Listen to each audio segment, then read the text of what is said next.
الحمدللہ وکفا وسلام علی عبادہ الذین اصطفیٰ اما بعد فاعوذ باللہ من الشیطان الرجیم بسم اللہ الرحمن الرحیم رب اشرح لی صدری ویسر لی امری واحلل عقدۃ من لسانی یفقہوا قولی۔ معزز خواتین حضرات، اس وقت پاکستان جس صورتحال سے دوچار ہے اور جو کرائسس یہ ملک دیکھ رہا ہے، 52 سال پہلے 1971 اور 70 میں جو کرائسس آیا تھا وہ بھی اتنا خوفناک نہیں تھا۔ اس کی بنیادی وجہ یہ ہے کہ اس وقت ہم نے یہ ایک قسم کا ذہنی طور پہ فیصلہ کر لیا تھا کہ بنگالی ہم سے علیحدہ ہیں اور وہ ایسی قوم ہے کہ جن کو اب ہمارے ساتھ نہیں رہنا چاہیے۔ نہ صرف یہ کہ پاکستان کی عوام کو ایک طویل پروپیگنڈے کے تحت بنگالیوں کو ایک ناکارہ قسم کی قوم بتایا گیا تھا اور یہ سمجھایا جاتا تھا کہ یہ بنگالی جو ہیں ان کو ہم اگر یہاں سے پیسے نہ دیں، ان کو ہم چاول نہ بھیجیں، ان کو خوراک نہ دیں تو یہ بھوکے بنگالی جو ہیں یہ ان کی زندگی نہیں گزر سکتی۔ اس کے ساتھ ساتھ وہی جو قدرت اللہ شہاب لکھتے ہیں کہ ایوب خان نے، ان لوگوں نے فیصلہ کر لیا تھا کہ یہ بنگالی بہت ذہین قوم ہے اور سول سروس میں آتے ہیں تو ظاہر بات ہے کہ ان ذہین ہونے کی وجہ سے پہلی 3-4 پوسٹوں پہ وہی آ جاتے تھے اور پھر ان کو اگر نوکری کرنی ہوتی تھی تو لاہور میں یا کراچی میں کرتے تھے۔ یہاں سے جو لاڈلے بیوروکریٹ تھے ان کو چٹاگانگ میں اور کمیلا میں جانا پڑتا تھا۔ یہ الگ بات ہے کہ جو چٹاگانگ اور کمیلا میں جا کے بھی یہ ایسے رہتے تھے کہ جیسے کوئی نواب رہتا ہے اور بڑے بڑے گھروں کے اندر اور شاندار قسم کی رہائش گاہوں کے اندر اور بنگالیوں کو ملازم رکھتے ہوئے اور اس طرح کی صورتحال، یہاں تک کہ پاکستان کے اندر یہاں پر اگر ایک مزدور کی تنخواہ 4 روپے تھی تو بنگال میں، ایسٹ پاکستان میں 1 روپیہ تنخواہ تھی۔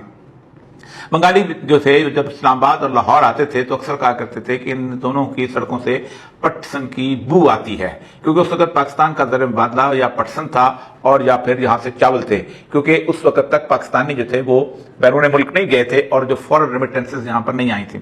اس زمانے میں 2 سیاسی پارٹیاں تھیں، ایک سیاسی پارٹی تھی ذوالفقار علی بھٹو کی اور دوسری سیاسی پارٹی تھی شیخ مجیب الرحمان کی۔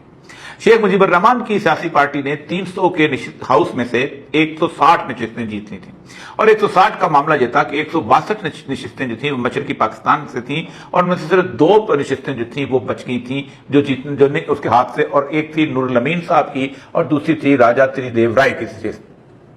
جبکہ ذوالفقار علی بھٹو جو تھے وہ اس طرف مغربی پاکستان میں تھے تو ان کو صرف 81 نشستیں ان کے ہاتھ میں آئی تھیں، جبکہ 35-36 کی نشستیں ایسی تھیں کہ جو کہ اپوزیشن کے پاس تھیں۔ 2 صوبے جن میں ایک اس وقت خیبر پختونخوا جو کہ صوبہ سرحد ہوتا تھا اور بلوچستان، اس میں بھٹو کا وجود نہیں تھا، صرف پنجاب اور سندھ اور خاص طور پہ پنجاب ایسا خطہ تھا کہ جس کے اندر بھٹو موجود تھا۔ وہی خوف جو اس وقت عمران خان سے ہے کہ عمران خان کو اگر الیکشن میں لایا گیا تو پھر نہ نون لیگ رہے گی، نہ پیپلز پارٹی رہے گی، نہ مولانا فضل الرحمان کو کوئی سیٹ ملے گی، یہ خوف تو ابھی آیا نہیں، اس وقت خوف جو تھا وہ سامنے سر پہ سوار ہو چکا ہوا تھا۔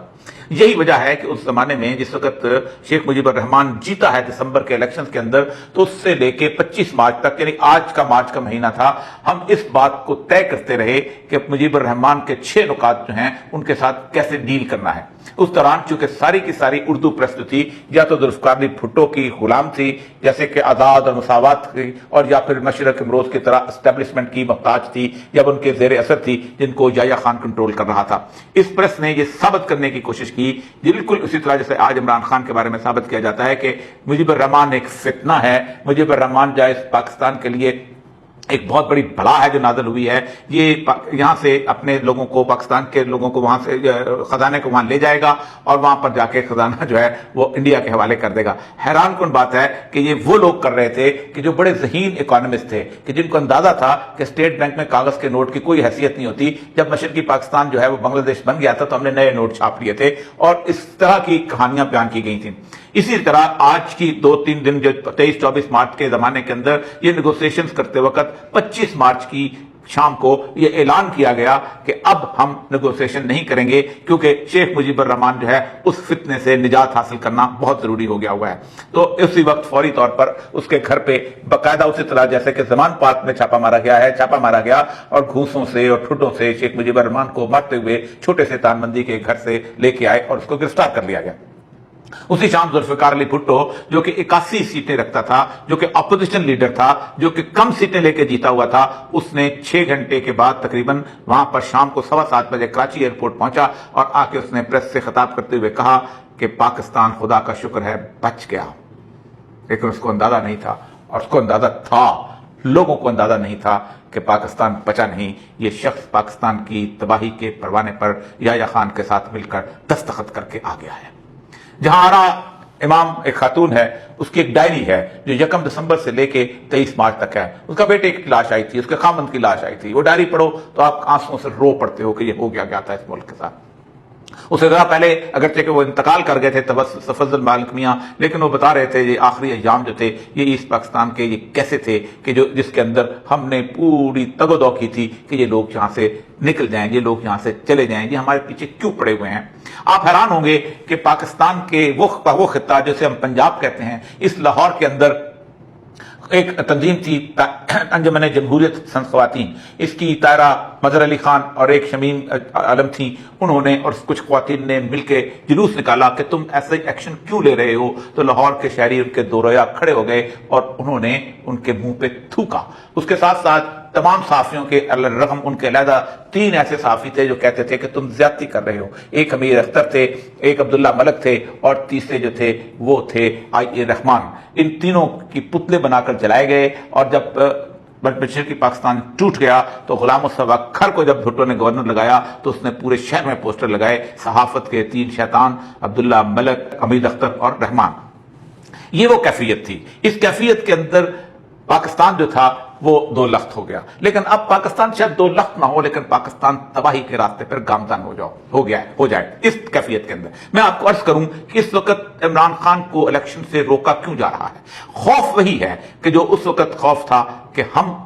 انتخابات جیتنے کے بعد اقتدار میں نہیں آئیں گے، جو بھٹو کا خوف تھا. ایک مشہور واقعہ خورشید حسن میر صاحب بیان کیا کرتے تھے. وہ پیپلز پارٹی کی راولپنڈی کے سربراہ تھے اور الیکشن بھی انہوں نے اس زمانے میں وہاں لڑا تھا. وہ اور پرویز رشید اس وقت پی ایس ایف کے اندر ہوتے تھے، ان کے ساتھ راجہ انور تھے. وہ کہتے تھے کہ ہم جب الیکشن کے رزلٹس کے بعد راولپنڈی میں گاڑی میں بیٹھے ہوئے تھے تو بھٹو میرے ساتھ والی نشست پہ تھا، میں گاڑی ڈرائیو کر رہا تھا اور پیچھے پرویز رشید اور اس کے ساتھ ساتھ راجہ انور بیٹھے ہوئے تھے. تو میں نے بھٹو سے کہا کہ سر اب تو ہم ہار گئے، اب تو آپ وزیر اعظم نہیں بن سکتے. تو بھٹو نے کہا تم دیکھتے جاؤ، میں مجید کو یحییٰ سے مرواؤں گا اور یحییٰ کو اندرا سے مرواؤں گا. اور واقعی ایسا ہو گیا پھر اس کے بعد. لیکن آج کی کیفیت بہت خوفناک ہے. آج کی کیفیت جو ہے وہ بنگلہ دیش جو ہے اس سے کئی ہزار گنا زیادہ خوفناک ہے. اس کی وجہ یہ ہے کہ بنگلہ دیش میں مکتی بانی بڑی لیٹ جو ہے وہ بنی تھی اور اس کے بعد اس کے اندر اس کا جو سارے کا سارا ٹریننگ تھی وہ بڑی لیٹ 1 سال 1.25 سال کے اندر ہوئی تھی اور ان کے ہتھیار بھی اس طرح کے نہیں تھے. اس وقت پاکستان کے اندر گزشتہ تقریباً 20-25 سال سے جب سے 9/11 ہوا ہے پاکستان میں باقاعدہ انٹرنیشنل لیول پہ مسلح گروہوں کی ٹریننگ چل رہی ہے. بی ایل اے کی بھی ٹریننگ چل رہی ہے اور ٹی ٹی پی کی بھی ٹریننگ چل رہی ہے. اور گزشتہ تقریباً 20 سالوں میں مشرف صاحب کی مہربانی اور امریکہ کی غلامی کی وجہ سے ہم 70,000 لاشیں اٹھا چکے ہیں. اس وقت صورتحال جو ہے زیادہ خوفناک اس لیے ہے کہ اگر پاکستان میں الیکشن کو آگے کیا گیا اور پاکستان میں الیکشن نہ رکھے گئے یا پاکستان میں وہ کام کیا گیا جیسے شیخ مجیب الرحمان ماسکت کیا گیا تھا کہ عمران خان کو الیکشن سے نکالا گیا تو پھر وہ انارکی پھیلے گی جو کسی کے ہاتھ نہیں آئے گی. اور انارکی کا فائدہ ہمیشہ مسلح گروپ اٹھایا کرتے ہیں. اس وقت پوری دنیا کے ایمبیسڈرز جو ہیں وہ پہلے تو سمجھتے تھے کہ ہم اینٹی عمران خان کو ختم کر لیں گے اور اس کے بعد ہم اپنے طور پہ پاکستان کو ایک اسٹائل سے چلائیں گے اور اپنے زیر سایہ ویسے ہی رکھیں گے جیسا رکھا تھا. لیکن اب اس وقت امریکن ایمبیسڈر سے لے کے باقی تمام لوگ تک پاکستان میں ملاقاتیں کر رہے ہیں، باہر ملاقاتیں کر رہے ہیں.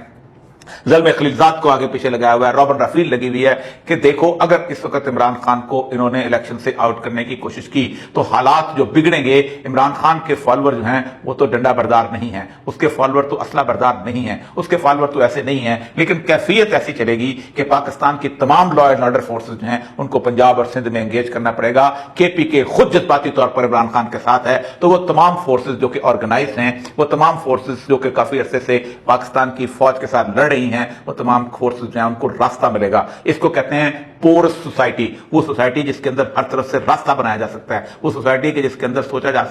بھی نہیں جا سکتا تو آپ حملہ کیا جا سکتا ہے. ایسی صورتحال میں سمجھتے ہیں کہ پاکستان کے ایٹامک ہتھیار جو ہیں وہ کسی نہ کسی طور پر شدت پسندوں کے ہاتھ میں آ سکتے ہیں. اور ایٹمی ہتھیار کے حوالے سے معاملہ بہت خوفناک ہے. پوری دنیا ایک ایٹمی ہتھیار کے چلنے سے خوفزدہ ہو جاتی ہے. اس کی وجہ یہ ہے کہ چھوٹے چھوٹے ٹیکٹیکل ہتھیار اگر 10 20 25 چلا دیے جائیں تو اس کے نتیجے میں ایک ایسی تبدیلی دنیا کے انوائرمنٹ کے اندر آئے گی کہ جس کے بعد پوری دنیا میں ایک ایسا دھواں سا چھا جائے گا جس کو نیوکلیئر ونٹر کہتے ہیں، اور یہ دھواں جو ہے یہ پوری دنیا کے اندر کم از کم 20 سال تک چھایا رہے گا، اور اس کے دوران صرف پاکستان نہیں پوری دنیا کے جو زمین ہے اس پر 25% کے قریب صرف سورج کی روشنی پہنچے گی، جس کی وجہ سے نہ آپ کی فصلیں پک سکیں گی، آپ کو شاید جانوروں کی طرح کچی گھاس کھانی پڑے۔ ایک خوف ہے جس خوف کے